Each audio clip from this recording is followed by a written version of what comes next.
I'm Bob Hallmark in Gilmer today. Now, we have all seen the images of what has gone on in Israel over the past few days. The attack by Hamas has cost many, many lives over there, and some of them being visitors, some of them being vacationers, sightseers, some of them being Americans. And one person who is very glad to be back from a trip to Israel right now joins us now, Brent Baker. And now, Brent, tell me a little bit about this. This was a planned trip at a previous time, is that right? Correct, Bob. Our church group had planned this going back several years. Mhm. It was postponed several times because of COVID. And my wife and I actually were late ads to this and decided to join earlier this year Mhm. and join the church group. Okay.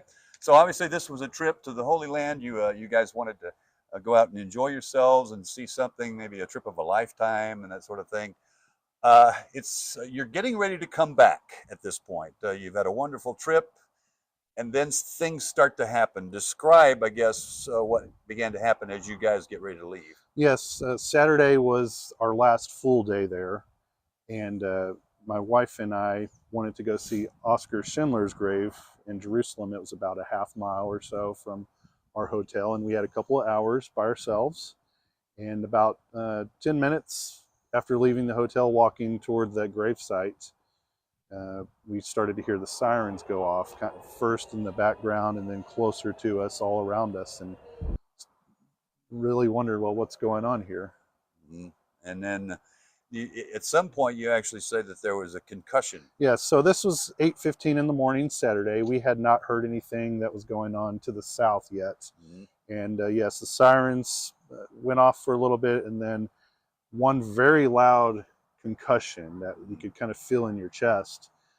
We assume it was probably an Iron Dome intercept somewhere near Jerusalem. That was the loudest one we heard. Mhm. After that, the sirens probably continued to go on and off for the next 3 hours, and you could hear more of those explosions, but probably 5, 6 miles away, more distant. Gotcha.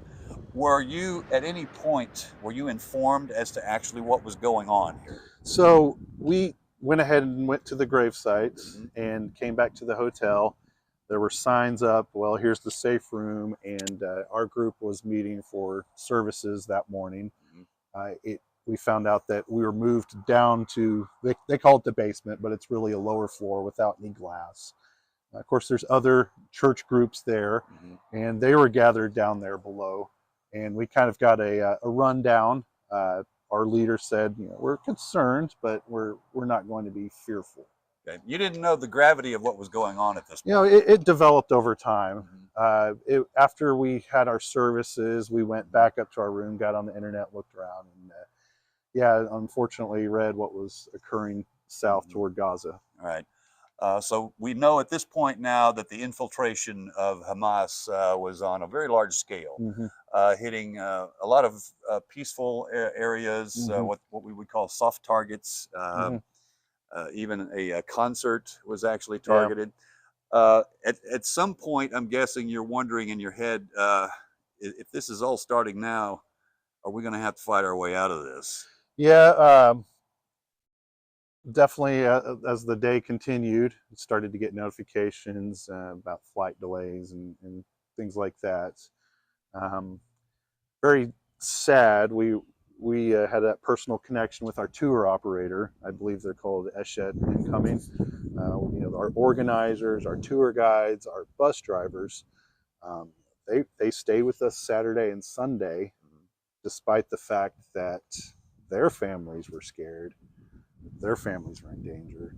There were definitely tears Saturday night, thinking about we're leaving, hopefully Yeah, soon, but they will be here. And our tour guide, Doron, he has several kids, but one is active in the IDF and one was in the reserves, and they were both being activated. gotcha. So this is when it gets a little bit tense. Now, I'm guessing probably the most tense moment is between the time you're actually at the airport and the time you get onto that plane and the time you take off. You're wondering, is this going to happen? Yes, Sunday we were scheduled to leave 10:40 in the morning. Mhm. we went ahead and headed down to the airport. We already were notified, delayed to the evening, but it was a fluid situation. You'd get a schedule push, but then it would come back a little bit, and we said we want to be close by in case it, for some reason, the flight leaves early or closer to the scheduled time. We checked in the airport, and they verified it's going to be the evening. We grabbed a day hotel near the airport, and continued to watch, pray, watch for the incoming flights. And about 4:30 that afternoon, we saw the first plane come in on our carrier, Turkish Air, from Istanbul. That was a good sign. Okay, now they're starting to send the planes. It wasn't our plane, but it was actually them sending a plane, and we were happy to see that. And then we headed back to the airport and eventually got out of there about 11:30 that night. Okay. On our airplane. Did you have a layover in Istanbul, or? Yes, and that worked out really well. We were extremely blessed. We were on a later flight to Chicago, but it actually ended up getting us back on schedule, and we got home at our scheduled time despite leaving Tel Aviv about 13 hours late. Gotcha.